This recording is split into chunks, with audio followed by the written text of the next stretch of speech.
Typhoon Hener did its number on the provinces of the Cordilleras and up north in Cagayan Valley and Batanes.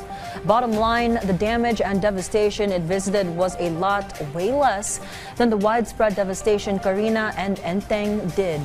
Our Benji Durango filed this report on the extent of the damage in Isabela and Nueva Vizcaya. The strong currents of the Cagayan River are now pounding this overflow bridge, which is the closest route from Cabagan Isabela to Santa Maria. However, the river level has risen rapidly, completely submerging the roadway. Ano nakakaraan dyan? Ay kahit anong mga sasakyan, mga trailer, ganun, pang delivery. Mga truck? Oo, mga truck. Due to the danger, the bridge has been closed to vehicles for a week now. There's another higher bridge that light and smaller vehicles can cross, but closed to larger vehicles that need to take a longer detour. As for Mang Nino, who collects driftwood for firewood, he says he'll take his chances rather than take the longer route. Buti nakakaraan ka at kaya nito. Pwede naman po yung dumaan kasi babawot lang po. This is just one of 9 overflow bridges closely monitored by Isabela's PDRRMO. When this bridge went under floodwaters, it means only one thing, a huge surge in water level of the Cagayan River due to runoff from the Sierra Madre and Cordillera Mountains, on top of the water released from Magat Dam. It slightly overflowed earlier, but the water level didn't rise much further. Ngayon, wala.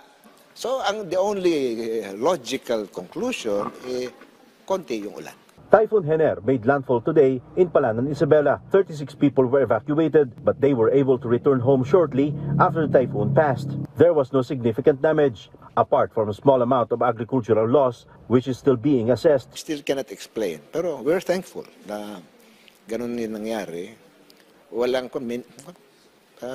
negligible yung damage sa crops. Kung lang 4 figures lang, 7,000 something lang yung nakita kong halaga. Across Region 2, 2 provinces were most affected by Typhoon Hener. However, Nueva Vizcaya had the most evacuated residents. 1 barangay was affected in Ambagyo, 6 in Bambang, 1 barangay in Dupax del Norte, and 4 barangays in Solano. In total, over 600 families or more than 1,700 people were affected. Several families were stranded in Ambagyo, Nueva Vizcaya due to a landslide. Meanwhile, 7 houses were destroyed by the typhoon in the town of Bambang. In response, the DSWD quickly mobilized, delivering prepositioned family food packs worth over 300,000 pesos. Batanes, another area affected by the typhoon, also received relief goods swiftly. Benji Durango from the National TV for a new and better Philippines.